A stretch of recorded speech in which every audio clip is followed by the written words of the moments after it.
Malien assalamu alaikum nga foli be malien bela jelen mo be kan lajje ouverture media kan wati na mali kono mali ko kan nga foli ba bela jelen aw balma ken aw denge do aw dogoni mamadou jefa ouverture media comme nyaaw fo yana to mina ni anye o im live kene kan o live émission mi sigilen do jamukan mi sigilen do ouverture media kan wala sa ka to ka bo kan da maga sujet la sujet munu be tali ke actualité ko la o do kun konna la macama bela jelen be nyembe bo be sujet kelenta kan da maga la sujet mi ni akuma be durunduru jamana denw ni ɲɔgɔn cɛ ni kuma caman be fɔ ala ka bɔ ka ɲɛfɔli kɛ walasa jamana den bela jelen be se ka faamuyali sɔrɔ cogo min na o de kun konna la bi tuguni sujet kelen dɔrɔn de be n bolo a sujet ye jumɛn ye comme aw yɛrɛ ɲɛ b'a la titre la cogo min na o ye accord d'Alger bela jelen ma dɔn k'a fɔ ko accord min sabatira an ka faamakɔrɔ n'o ye IBK n'a ka jamakulu ye olu ni an balima minnu be nord la an balima nordisiw waati dɔ kun kɛra furugufurugu donna n'u cɛ kosɛbɛ o de kun kɔnɔna la ni accord o de nana ni accord ye o accord a waliyara an ka autorité ani olu jamakulu de ni ɲɔgɔn cɛ accord yɛrɛ waliyara yɔrɔ jumɛn a waliyara Algérie jamana de la o de y'a to d'ailleurs ni accord yɛrɛ tɔgɔ ta k'a lajɛ ko accord d'Alger accord min sɛbɛn min n'a waliyara Alger o ye Algérie jamana ye donc an bɛna an da don o de sujet la bi ka ɲɛfɔli kɛ accord bɛɛ b'a kalama k'a fɔ ko kabiri IBK bɛ fanga la accord lawaleyali degun caman donna a kɔnɔna la nka a n'a ta o ta ka IBK to fanga la accord a tun bɛ ka waleya nka waati dɔ nana se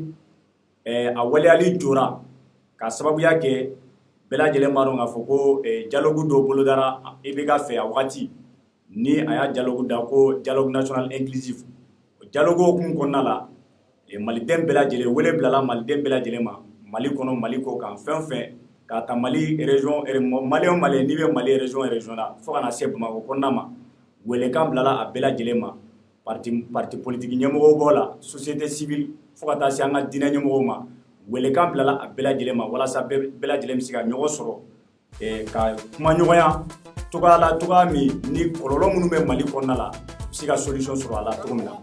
o denni kɔnɔna la a yera k'a fɔ ko maa caman jama fanba y'a yira k'a fɔ ko accord d'Alger min ni a tɛmɛna an ka marabagaw ani Kidal mɔgɔw ni ɲɔgɔn cɛ ko a ka kan u ka tila ka segin a kan tuguni barisabula ko fɛn dɔ b'a kɔnɔna la fɛn minnu ni a waliyara k'a bɛna kɛ sababu ye ka jamana in yɛrɛ k'a dilan donc o hukumu kɔnɔna la an y'a ye denni recommandation kɔnɔna la a fɔra k'a fɔ ko accord in fɔ a yɛrɛ lecture de ka kɛ o ma bɔ tɛnɛni tarata la an nana an yɛrɛ sɔrɔ élection législative kɛnɛ kan o élection législative kɛnɛ in bɛɛ y'a ye k'a fɔ ko o labana cogo min na bɛɛ y'a ye maa caman wulila maa caman ye mankan kɛ k'a yira k'a fɔ ko namara kɛra a kɔnɔna la barisabula ni élection législative in de kun waliyara o kɔfɛ de denni a kuma kun bɛna waleya recommandation minnu kɛra a kɔnɔna la se kun bɛ kɛ u ma nka an y'a ye k'a fɔ ko o élection législative kɔfɛ degun caman nana don jamana kɔnɔna la fo ka taa se a kɛra sababu ye IBK yɛrɛ ka fanga a binna donc fanga binnen kɔfɛ sɔrɔdasiw nana ka na fanga ta n'o ye minnu b'an kunna sisan transition mɔgɔw olu nana ka na fanga ta a bɛ wagatinin bɔ a bɛ une semaine ɲɔgɔnna a bɛ dɔgɔkun kelen bɔ ou bien a tɛ dɔgɔkun kelen ou bien dɔgɔkun kelen ni dɔɔni a ɲɛ b'a la k'a fɔ ko maa caman bɛ k'a fɔ ko an ka autorité de la transition n'o de ye minnu bɛ camancɛ fanga la bi k'u kɛlen don ka wulikajɔ sabati walasa accord ko a bɛ se ka waleya cogo min na o de hukumu kɔnɔna la jamakulu don ni mɔgɔw yɛrɛ y'a jateminɛ bɔlɔlɔ sanfɛ maa caman wulilen don ka wulikajɔ sabati k'a fɔ ko olu tɛ jɛn n'a ye cogo si la ko accord k'a ka se ka waleya ko barisabula n'a waleyara k'a bɛna ni degunba ye ko n'a waleyara k'a bɛ kɛ sababu ye ka jamana nin k'a dilan maa minnu wulilen don ka cɛsiri kɛ ka wulikajɔ sabati walasa ko accord min filɛ nin ye ni an ka autorités b'a fɛ k'a waleya ko olu tɛ jɛn n'a ye wa ko a tɛ kɛ ka olu to nin na bi an ka wele sera a dɔ la kelen ma o ye jɔn ye o ye an balimakɛ Ibrahima Kebe j'espère que maa caman b'a dɔn ale de tun ye cɛ ye cɛ min ye wulikajɔ sabati élection législative tɛmɛnen a ye a kanbɔ walasa a bɛ se ka kɛ kati député ye cogo min na bon degun caman nana don a la sabula résultat bolé an y'a ye Ibrahim Kebe n'a ka mɔgɔw ye wulikajɔ sabati k'a fɔ ko olu de gagnera nka k'u ka résultat ko an daragira u la donc o Kebe an y'o de wele bi ka na an ka plateau kan Kebe Gire salam alaikum. Alaikum salam wa rahmatullah. Somɔgɔw an bɛ Ala tanu. baasi tɛ yen yanni an ka don sujet kɔnɔna la folikan jumɛn b'i bolo ka lase an lamɛnbagaw ma nin waati in na. Ka fɔlɔ ka mɔgɔ minnu ɲɛ b'an na jamana kɔnɔ ani jamana kɔ kan ka foli d'a bɛɛ ma ka foli di ouverture média ɲɛmɔgɔyaso ma a n'a baarakɛlaw bɛɛ lajɛlen. Voilà Kebe komi n y'a fɔ cogo min na aw ye wulikajɔ sabati sabula an y'a ye k'a fɔ ko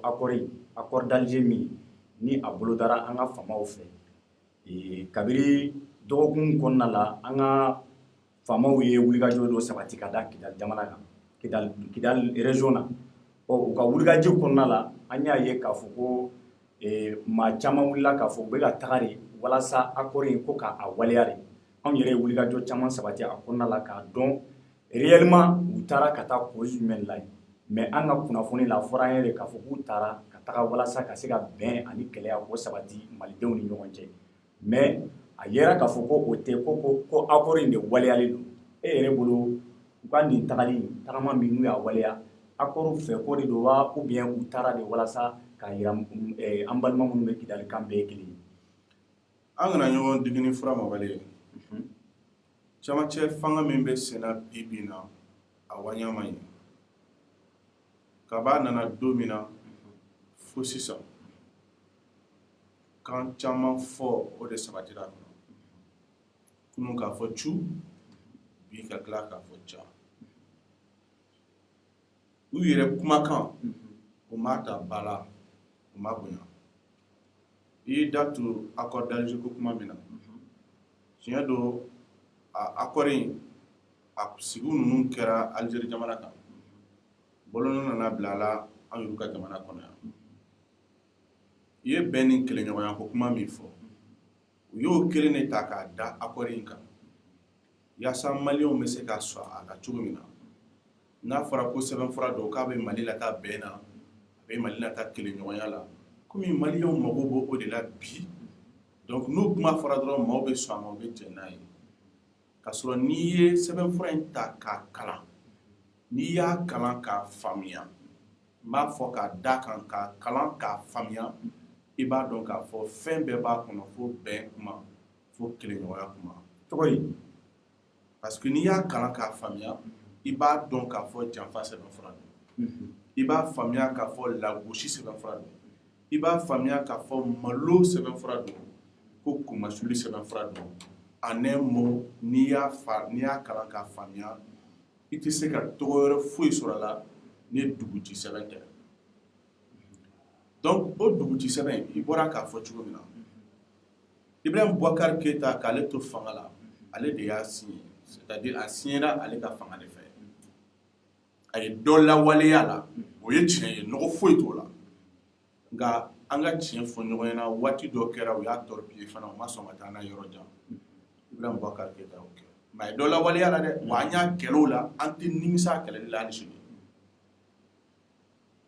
o kɔfɛ camancɛ fanga min bɛ sen na yanni ka kɔn u ka tagali ɲɛ Kidal u taara ka taa duguci sɛbɛn u taara o kuma bili haki de la Kidal ɲɛmɔgɔ minnu bɛ yen ka taa ɲɛfu ɲɛna olu ŋaniya jɛlen don duguci sɛbɛn lawaleyali la Mali kɔnɔ ni dun ko k'a ka lawaleya Mali bɛ bɔrɔtɔ de Mali bɛ sarada Mali bɛ tɔnɔmada donc a ka jan n'a y'i diya i bɛ se k'a fɔ u bɛ Mali kan k'a feere de donc kabu nana an ye mun lakɔlɔsi transition min bɛ sen na anw ka ŋaniya la walahi ni transition in kɛra transition ɲuman ye ko maliyɛnw bɛ fɛn min nɔfɛ ko maliyɛnw tɛna nimisa i bɛ ka tagali la ka bɔ jamana kunna ni transition in kɛra o fanga nasugu ye anw ka sewa ko don an ka disi gosi ko don wa an bɛ ɲagare n'a ye mais transition t'o sira kan u ye décision ta le 16 décembre 2020 ministre ka sigi min kɛra n'o ye conseil des ministres ye au titre du ministère de l'économie et des finances ko duguci sɛbɛn min filɛ nin ye ko k'a lawaleya a ɲɛ 40 ma Mali kɔnɔ ministres de jɛra ka sigi ka bɛn a kan n'o ye transition ɲɛmɔgɔw ye ko ka tila tuguni ko ka maliyɛnw wasi ji ko k'o ta ko k'o don ni duguci sɛbɛn lawaleyali la Mali kɔnɔ maliyɛnw wasi ji cogo di les fonds de l'État les fonds publics o ye maliyɛn wasi de ko ka tila tuguni ka taa wari yɛrɛ ɲini jamana kɔ kan ka na n'o ye k'o fana don a da fɛ c'est-à-dire ni maliyɛn wasi ji ma se ka duguci sɛbɛn lawaleya o bɛ tila ka taa juru yɛrɛ de ɲini sisan k'o ta maliyɛnw bɛ tila k'o fana gɔlɔkɔ juru sara ko k'o don ni duguci sɛbɛn lawale la donc maliyɛnw yɛrɛ bɛ wari bɔ u kun k'u wasi ji la sɛbɛn fɔra min minnu k'u faso ci k'u faso yɛrɛkɛ k'o lawaleya conseil des ministres min kɛra le 16 décembre 2020 a kɔrɔmasurun bɛɛ de ye nin ye n'i ye dɔwɛrɛ y'a la dɔrɔn i bolo y'a bɛɛ jɛ le 18 décembre 2020 ministre Wage a y'a kojuguba kɛ dɛ Wage de ye minnu ye mugu ni kisɛ ta jamana kɔnɔ Wage de y'olu fara ɲɔgɔn kan ko komi conseil des ministres la nin décision tara ka ban ko maintenant k'u ka feuille de route ko k'o réactualiser feuille de route in ye mun ye ni ŋaniya tara sisan ŋaniya in bɛ lawaleya cogo di o de ye feuille de route ye a bɛ lawaleya don jumɛn na olu de ye feuille de route fo k'o bɛɛ perepere k'o kɛ papier kɔnɔna na donc an bɛ siran dugucimayɔrɔ fɛn fɛn ɲɛ nin janfa sɛbɛnfura in kɔnɔ u bɛnn'a bɛɛ kan ko yanni maliyɛnw ka wuli ka bɔ sunɔgɔ la ko k'u teliya joona joona ko k'a lawaleya Mali kɔnɔ ɲani ɲinan san septembre kalo kun ka fori donc n'i ye duguci sɛbɛn ta à plus de 90% o bɛɛ bɛ lawaleya yanni septembre kalo in cɛ min bɛ nale an ma don kalo filanan na ka ban a tɔ ye joli ye donc a nafilama yɔrɔ ko bɛ to août 22 la au plus tard ko o bɛ lawaleya donc Wage ninnu y'o baara kɛ mais yago Wage mago yagundi dɛ mago yagundi wallahi hakili la a b'a faamuya sonugawo i hɔrɔn yan ni wallahi billahi sikantari donc o kɛlen ka kɛ le 31 décembre 2020 u tilala tuguni jamana ɲɛmɔgɔw ye sɛbɛnfura yɛrɛ ta parce que duguci sɛbɛn in kɔnɔ a kɛn bɛ k'a fɔ ko zone de développement k'o bɛ bila sen kan minnu ye mugu ni kisɛ ta k'a sɔrɔ mɔgɔ mun mandat tɛ bandi damadɔw de don delinquent damadɔw de don k'olu y'a ta yɔrɔ min tɔgɔ la k'a sɔrɔ yenkaw m'u mandat tɛ k'u bɛ fara ɲɔgɔn kan o de bɛ wele ko zone de développement donc n'u farala ɲɔgɔn kan o zone de développement hokumu kɔnɔ ni tɔgɔ min ye u diya u b'u yɛrɛ wele o tɔgɔ la donc o kɔrɔ ko u bɛ se k'u yɛrɛ wele ko Azawad siga t'a la ni tɔgɔ min y'u diya u b'u yɛrɛ wele n'u sigira u bɛ bɛn a la nin tɔgɔ nin ka d'an ye an ka zone de développement bɛ wele nin tɔgɔ in na n'o tɛmɛna ka bɔ yen o bɛ se ka t'u bolona kɛ fana bɛnkan sɛbɛnna u ni jamana yɔrɔ ni ɲɔgɔn cɛ k'a sɔrɔ Mali sen tɛ a la a ma ban koyi o kɔfɛ dugu jukɔrɔ nafolomafɛn minnu b'u ka yɔrɔ la o bɛ se ka o dugu jukɔrɔ nafolomafɛn o bɛ se k'a bɔ u ni jamana yɔrɔ ni ɲɔgɔn cɛ k'a sɔrɔ Mali sen tɛ o la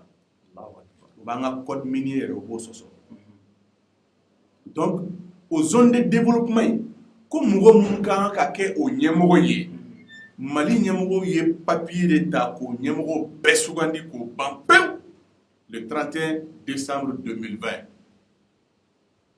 k'o fana ko février kalo min bɛna jɔ nin ye ko bɛ fɛn dɔ wele duguci sɛbɛn in kɔnɔ ko police territoriale mais baara min kalifalen bɛ o police territoriale ma o ye lakana de ye police territoriale i n'a fɔ mun bɛ Congo ninnu na ala ka barika don la min bɛ Congo RDC exactement o ɲɔgɔn o kɔrɔ tɛ ko MLA ni SEMA ni ACEA ninnu ni bon ACEA bɛ SEMA kɔnɔna la groupe armé fɛn fɛn mun b'u ta contre le pays arme mun b'u bolo k'o légaliser maintenant mais o tɛ kariya k'a fɔ ko armée don parce que n'o kɛra maliyɛnw hakili bɛna kun komi Burkina police municipale bɛ yen dɔw b'a fɔ k'u bɛ maliyɛnw hakili la kun tunu k'a fɔ non ko police territoriale k'a sɔrɔ armée de fɔtɔ don n'i y'a ta k'a lajɛ a ɲɛ 40 ma sɛbɛnfura in kɔnɔ jɔyɔrɔ min bɛ police territoriale bolo armée ko CNT min ni mɔgɔ damadɔ n'i sigi bureau kɔnɔ k'o sugandi jamanadenw nɔ la k'o de bɛna sariya ta un CNT illégitime donc camancɛ fanga ɲɛmɔgɔ minnu bɛ yen u bɛ nin baara in ka k'a kɛ nin t'a bɛɛ bannen dɛ parce que duguci sɛbɛn in kɔnɔ a fɔ n b'a kɔnɔ k'a jɛya Kayi mara la pour que ka député kelen sɔrɔ fo maa ba 60 Sikaso Kati Buguni i mana an ka cercle ninnu fɛn fɛn ta maa ba 60 kan ka député kelen de di mais ko olu bara ko maa ba 60 ko bɛ député 2 de di parce que Hayikaw ma sɔn ka marifa ta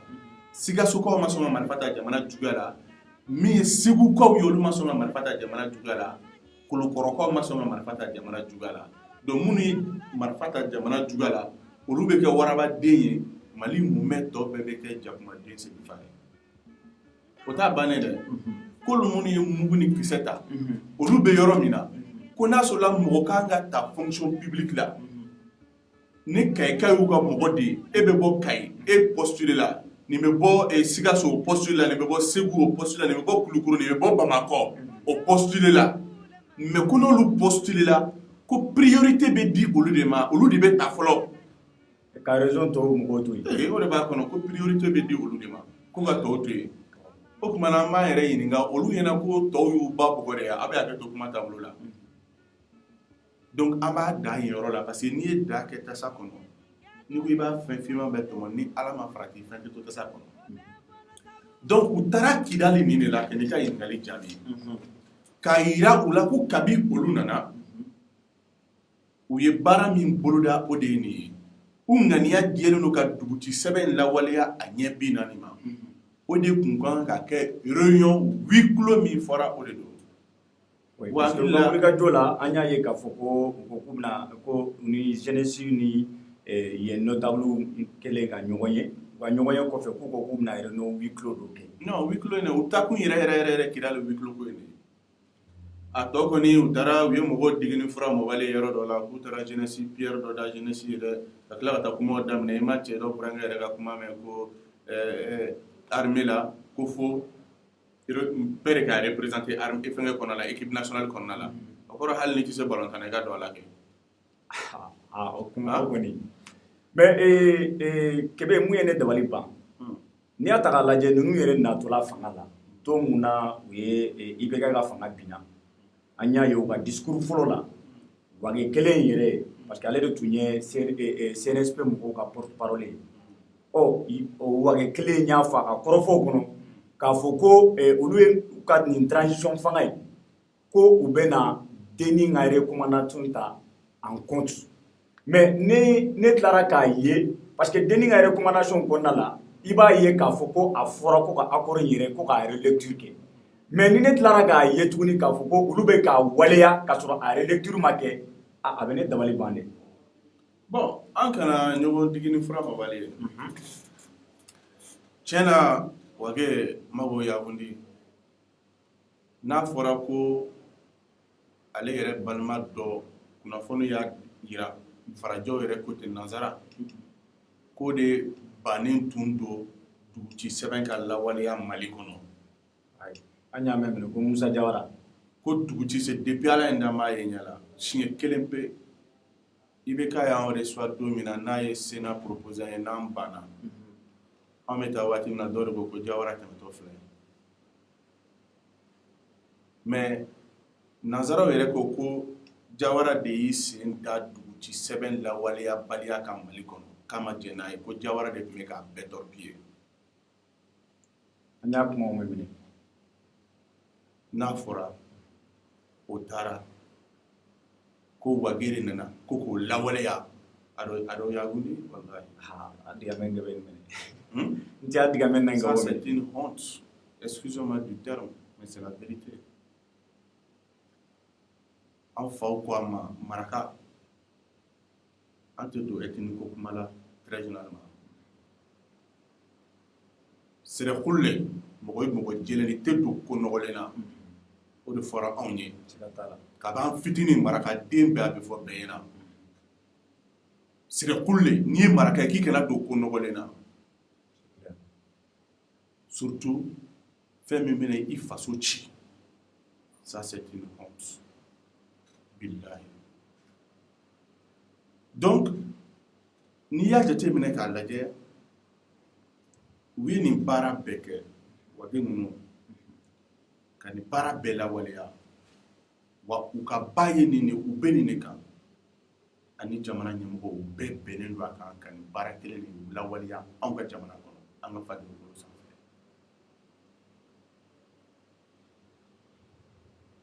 u nalen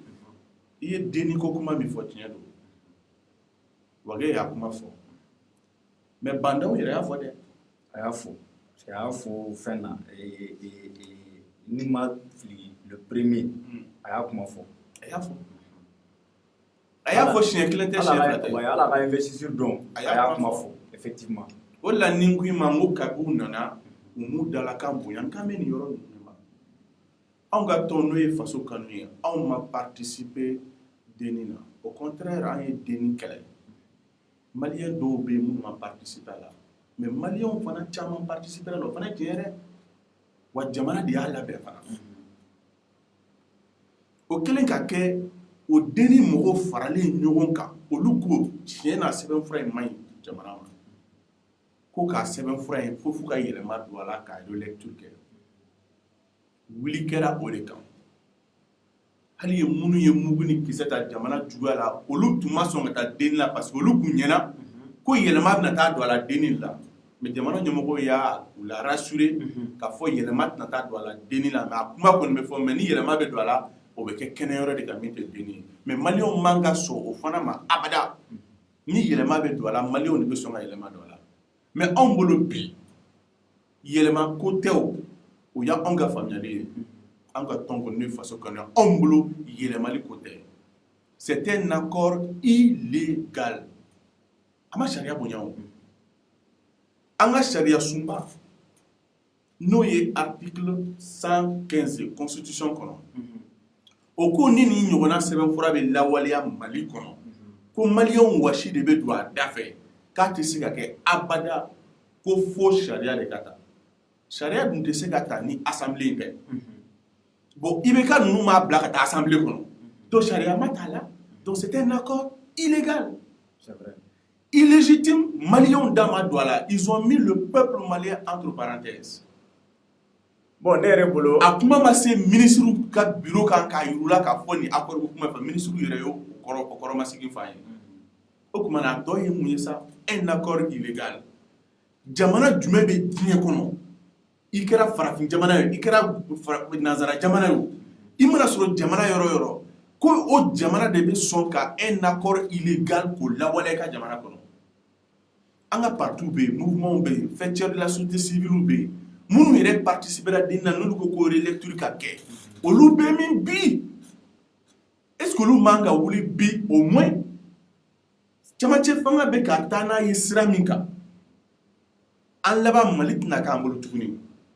yanni an ka so ma an to o processus de mise en œuvre bila jɔ fɔlɔ wa pour que mali ni ka kisi je dis bien pour que mali ni ka kisi parti politique minnu bɛ minnu bolo olu bɛna fanga ta sisan olu bɛna taa élection na i bɛ taa élection na ni kan jumɛn ye i faso bɛ ka ci est-ce que waati ma se an ka bɔ wa c'était un accord illégal an ka sariya dɔnbaganaw bɛ min avocats bɛ min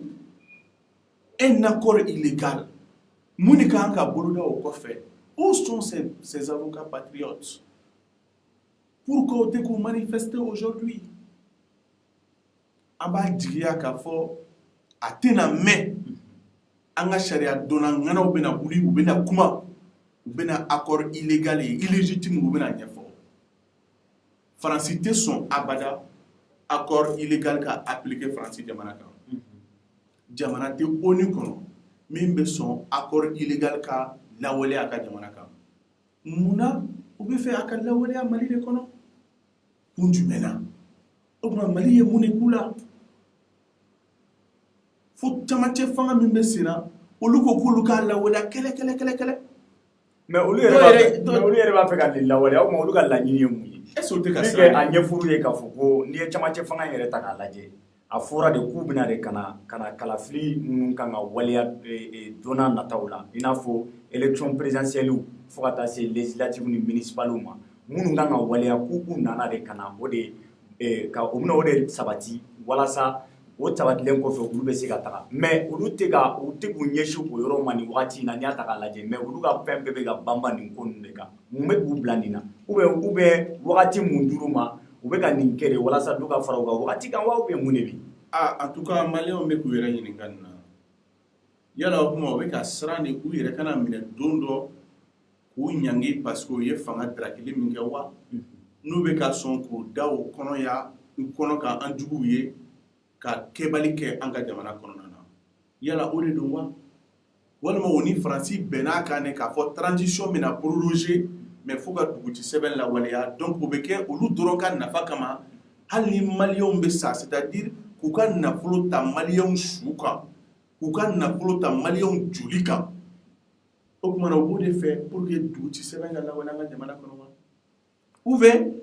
comme u ye erreur kɛ assemblée min tun bɛ yen assemblée min élu la tiɲɛ don i y'a fɔ kuma daminɛ la dɔw bɛ olu nommera de olu ma élu mais mɔgɔ dɔw bɛ tiɲɛ tɔgɔ Mahamadu olu élu la n'u ka base fana de fɛ nɔgɔ foyi t'o la mais hali fɛɛrɛw tun bɛ ka tigɛ k'a fɔ minnu bɛ yen n'olu donna namara kan olu bɛ se ka bɔ cogo min minnu gɛnna tiɲɛ kan olu ka don o fɛɛrɛw fana bɛɛ tun bilala sen kan parce que assemblée légitimité bi n'o tun bɛ o tun bɛ se ka amnistie k'u ye ka sariya dɔ ta u ye ka yafa k'u ma mais CNT tɛ se k'o sariya ta u ye o kɔrɔ k'u ma kisi fɔlɔ dɛ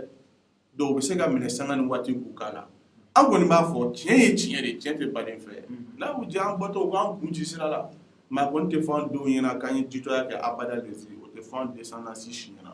an bɛ segin a kɔrɔ dɔ n'o ye donc u bɛ ka siran u kana na minɛ sini ma sini k'u ɲangi de wa n'u bɛ ka sɔn Faransi n'a jɛɲɔgɔnw bolo ka janfa sɛbɛnfura duguci sɛbɛn lawaleya an ka jamana kɔnɔ parce que an b'a ye yɔrɔ min na sɔrɔsiw bɛna fanga ta jamana min kɔnɔ que c'est des militaires patriotes je dis bien des militaires patriotes n'u ye fanga ta fɛn fɛn bɛ yen n'a jɛgɛnnen don u b'a la tilen tak mais an ta ye an ma se ka nin faamu dɛ maliyɛnw yɛrɛ ka an dɛmɛ nin ko in na quoi tiɲɛ yɛrɛ la an ma nin faamuya au lieu que olu ka fɛnw la tilen u b'a kama n'a so kɔgɔ ten o bɛ se ka faamu cogo di o bɛ se ka faamu cogo di donc bi bi in na an ka tiɲɛ fɔ ɲɔgɔn na baden fɛn tɛ camancɛ fanga waɲa man ɲi ça fait mal wallahi ça fait mal an bɛ basigi fɛ an ka jamana kɔnɔ mais k'a ye k'a fɔ jamana bɛ nin situation in bɛɛ la k'u ka tila ka taa sɛbɛn fura fana imposer maliyɛnw kan tuguni ko parce que fanga dɔ y'i tɛgɛ nɔ k'o la ka tɛmɛ ne fanga dɔ y'i tɛgɛ nɔ k'o la i t'a fɔ ko min m'i tɛgɛ nɔ k'a la ko c'était un accord illégal e tɛ se k'a lawaleya a ka to dɔrɔn président kura min bɛna sigi démocratiquement o k'a sɔrɔ o k'a déterminer n'o kɛra o ka kunkɔrɔta b'o la dɛ mais nin ye lebu de ye nin ye malo de ye k'a taara olu ma bilahi Allah mais o tɛmɛnen kɔfɛ an y'a ye kɛbɛ an ka ɲɛmɔgɔ an ka autorité n'an ka chef de la transition n'o ye Bandaw ye a ye wulikajɔ dɔ sabati ka taga Faransi ko Emmanuel Macron ye cikan bila a ma k'a fɔ ko a kana u ka ɲɔgɔn ye ko bɛna kuma u ka présidence min bɛ yan parce que an y'a ye nin wagati nin kɔnɔna na u contesté don kosɛbɛ malidenw dɔw wulila minnu ko ko Faransi ka u ka force de l'armée min b'an fɛ ko u ka taga ka bɔ an ka dugumakolo kan yan bon e yɛrɛ bolo u bɛna taga kuma o ko de kan wa ou bien soit u bɛna taga kuma accord ko in de fana kan ye o bɛ taa kuma accord ko kan n'o ye duguci sɛbɛn ye a lawaleyali kana jɔ cogo min na Mali kɔnɔ parce que u bolo ne ni waati tɛmɛna ni maliyɛnw kunna ka bɔ sunɔgɔ la dɔrɔn cogoya t'a la cogo si la c'est pourquoi an b'an ka avocat wele an ka sariya dɔn b'an ŋanaw wele c'est un accord illégal sortez défendez votre patrie Mali de b'an bolo c'est le dernier appel ni nin lawaleyala o ye Mali ko bannen le Mali sera dans le passé sortez ces avocats patriotes défendez notre pays parti politique aw minnu ko a bɛ fɛ ka fanga ta Aoumounouko a fait que président, a fait que ministre, a fait que député. Aujourd'hui, encore illégal, ou bien la Walia Jamana Kono ka Mali bla passé là. Alors, en cas oubli, en cas job, en cas vanté Djenaye Abada. A Katarali Franci, instruction de l'État. According au Koumoukona, que G500 ou G6 Sahel, au Koumo Fanabe Allah. Mais tiens, Toro Mahamadou, ou bien instruction de dit Anga Jamana Nyemogoma, pour que Mogo be note Djeni Franci ka tabouye. Olu bɛ se ka neutraliser cogo min jamana kɔnɔ o fana bɛ a la parce que Faransi ɲɛmɔgɔ degelen bɛ o de la o kɔfɛ Faransi ka tagali ka bɔ an ka jamana kɔnɔ an ka tiɲɛ dɔ fana fɔ ɲɔgɔn na tiɲɛ tɛ bali fɛn an b'an yɛrɛ ye président Modibo Keyita ka walew kɛli de la anw ka tɔn b'a yɛrɛ ye i n'a fɔ président Modibo Keyita o tiɲɛ tabaw de la o la an b'a lafasa an b'a ka baarakɛlaw lafasa. N'i ko Faransi sɔrɔsiw ka bɔ an ka jamana kɔnɔ bi a waleya ka baara boloda k'u ka bɔ an ka jamana kɔnɔ o ye fɛn ɲumanba de ye min kan ka fɔ mais ce n'est pas suffisant parce que sɔrɔsi ninnu taalen ka bɔ jamana kɔnɔ o kɔrɔ tɛ ko Faransi bɔra an ka jamana kɔnɔ an ka wari ko Faransi de b'a dala latigɛ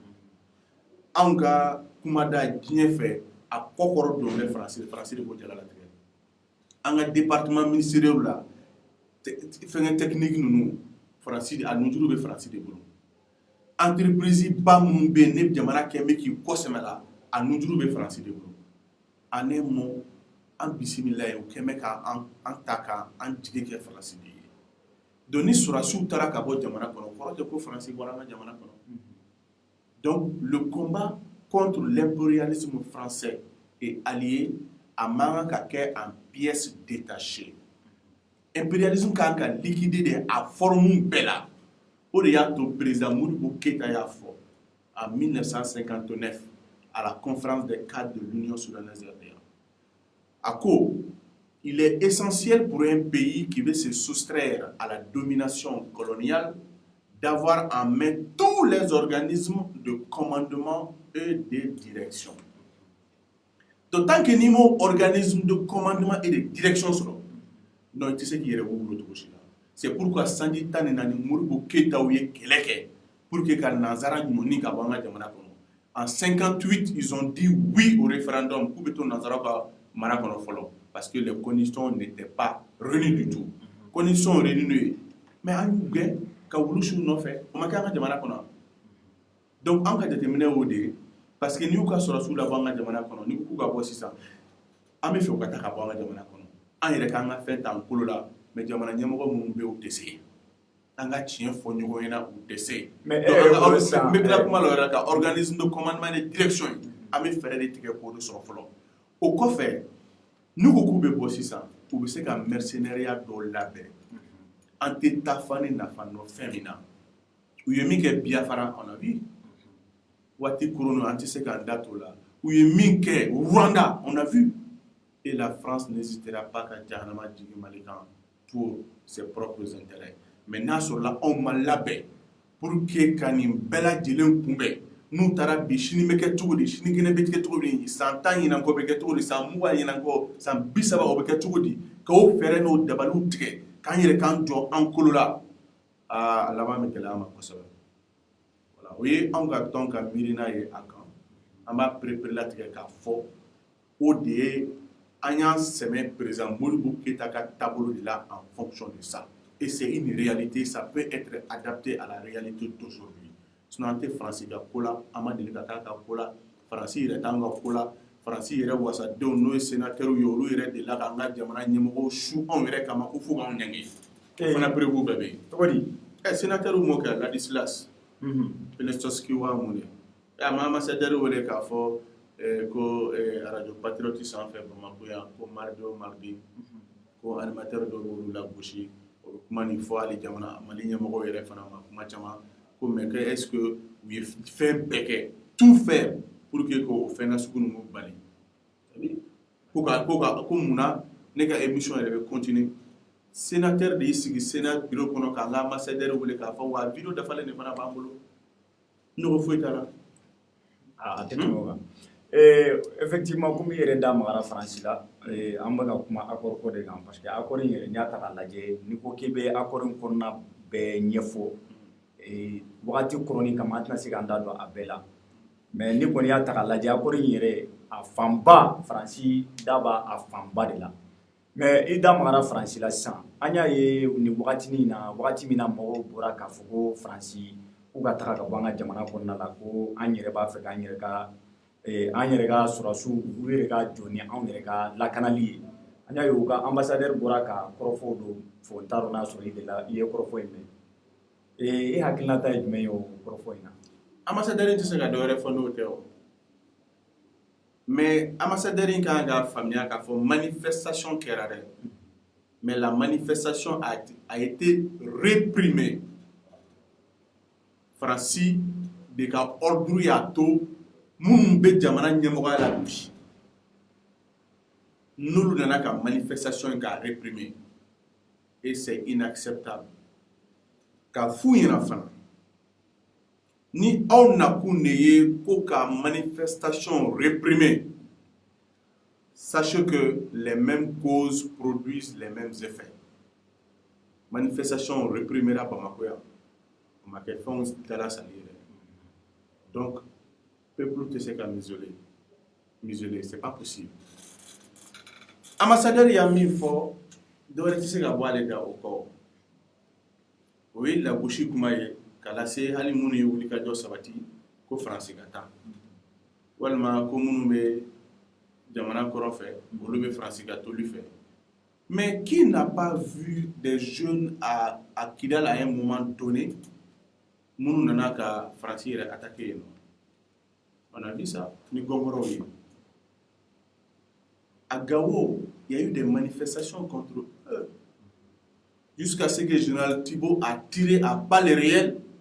sur les jeunes de Gao en 2015. Je crois bien, si j'ai bonne mémoire, c'est le 25 janvier 2015.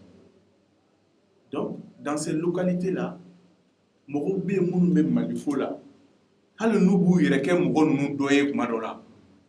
mais ils se battent contre la France. Donc, à Wadjibiale Nedo, quand nous faut pour qu'il y ait une opinion qu'on l'a édifiée. N'a pas non, comme nous avons dit que nous avons dit que nous avons Naba Famundo Minawasro, c'est trop tard pour lui. L'ambassadeur quoi. Ok. An bɛ ɲini kana se jamukan kuncɛmayɔrɔ ma ɲininkali laban min bɛ n bolo o de ye an y'a ye kunun i ni i ka tɔndenw ubiyɛn ni mɔgɔw don aw ye wulikajɔ sabati k'a fɔ ko a ye fɛn dɔ bila sen kan k'a fɔ ko a bilakun tɛ sen kan foyi ye accord in kɛli balili ko aw kɛlen don ka mun ni mun de boloda don n'a nataw la o ko la. Merci beaucoup. Il y a fait tout exactement au dedans. A bilakun tɛ sen kan foyi ye accord in lawaleyali bɛ se ka labali cogo min na kɛlɛ yɛrɛ foyi yɛrɛ t'a kɔnɔ parce que an ka ye la bi ni accord in n'an sera k'a lawaleyali la jɔ an ka jamana kɔnɔ o ye Mali de ni kisi de ye donc ni Mali ni kisira baara yɔrɔ minnu bɛ se ka boloda kɔnɔ olu bɛ continuer mais n'an y'an sigi ten k'an bolo fila d'an sen kan ni Mali ni ma kisi ayiwa sini kisi tɔ tɛ dɛ o de y'a to welewele bila la a fɔ an ka fara ɲɔgɔn kan an ka kɛ cɛ kelen kulusi jala kelen ye a bɛ se ka kɛ ne de tɛ hakilina kelen na a bɛ se ka kɛ an tɛ kungilenna kelen na mais an bɛɛ faso de ye Mali ye donc Mali in b'an bɛɛ lajɛlen sanfɛ an y'a ye fana camancɛ fanga ɲɛmɔgɔ minnu bɛ bi bi in na u donna janfa min kɔnɔ fo ka na ni janfa sɛbɛnfura lawaleyali ye n'o ye duguci sɛbɛn an ka jamana ma u bɛn b'a kan u ni Faransi bɛn b'a kan u ni diɲɛ fara ɲɔgɔn kan tɔnba bɛn b'a kan u ni CEDEAO bɛn b'a kan contre le peuple malien donc an yɛrɛ k'an firifiri k'a fɔ an tɛ jɛn n'a ye wa a bɛ laban peuple malien ta de la o de y'a to an ye wele bila an ka sigi fɔlɔ an y'o kɛ kunun tiɲɛ yɛrɛ la a kɛra wasa ye parce que maa minnu taara kɛnɛ kan an ye liste de présidence min ye a ka ca maa 200 ye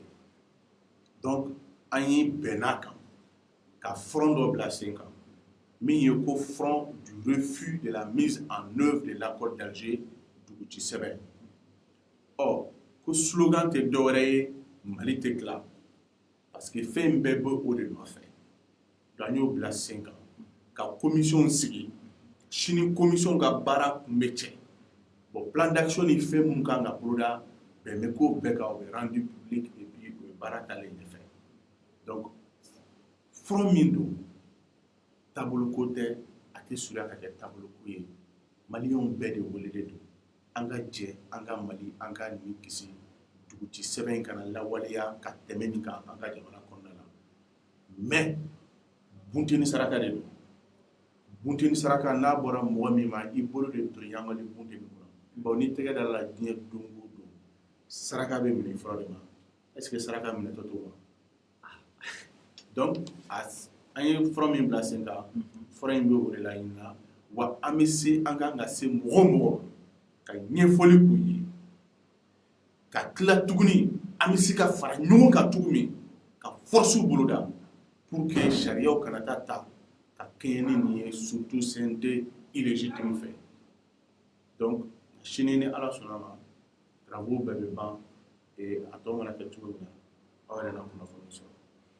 ok Kɛbɛ kumakan laban. K'aw fo ka ouverture média fo nin ye ne yɛrɛ siɲɛ fɔlɔ ye ka se yan ma minnu ɲɛ banna fana jamana kɔnɔ ani jamana kɔ kan ka foli d'u bɛɛ lajɛlen ma kuma ye fɛn ye a ma nɔgɔn an ye denmisɛnnin ye n'an donna mɔgɔ min gasi la o bɛ hakili to mais k'a fɔ camancɛ fanga ɲɛmɔgɔw ye u ka sabali fɔlɔ mɔgɔ si ka kunkɔrɔta tɛ k'e ye wale dɔ kɛ min y'i faso ci fɔlɔ hali n'i ye wale dɔ kɛ maaw b'u yɛrɛ faga maloya la pour que u bɔnnaw kana na indexer n'a ye sini k'i bɛnba kɔrɔma ya nin kɛ mɔgɔw y'u yɛrɛ faga an ka jamana kɔnɔ a sɔrɔla siya bɛɛ la mɔgɔw b'u yɛrɛ faga ko min na malo ko min na ni nin ko min na camancɛ fanga ɲɛmɔgɔw bɛ kɛ o de boloda Mali kɔnɔ bi an b'a yɛrɛ ɲininka Mali binna min donc k'a f'u ɲɛna il est encore temps pour k'u yɛrɛ ressaisir fanga min bɛ sen na n'o ye camancɛ fanga ye u ka lebu sɛbɛnfura lawaleyali u ka jɔ Mali kɔnɔ u ka jɔ u k'a fɔ diɲɛma ɲɛna k'a fɔ papier min don a tɛ sariya bonya a y'an ka sariya sunba sɔsɔ et puis maliyɛnw da ma don a baara fana la maliyɛnw ka hami ma ta en compte ala sɔn tan assemblée y'a yɛrɛ auto-saisir min kɛ assemblée ye min fɔ a la o ma sɔn ka ta en compte gouvernement yɛrɛ ye 20 points min fɔ o ma sɔn ka ta en compte donc u k'o kɛ u bɔ sira ye k'a fɔ accord illégal de don olu tɛna se ka lawaleya u k'a to ni fanga kura nana u ye a sɔrɔ u k'a lajɛ an ka avocat aw minnu ye sariya dɔnbagaw ye aw ka jamana bɛ ka ci duguci sɛbɛn bɛ ka lawaleya a ye bɔ a ka kuma a ka accord illégalité ko hali bi a ka dankɛnɛya pour que Mali nin ka se ka kisi les partis politiques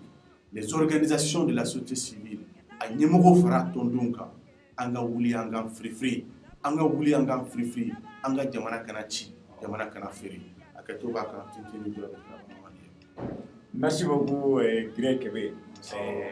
Vraiment merci d'avoir répondu à notre invitation.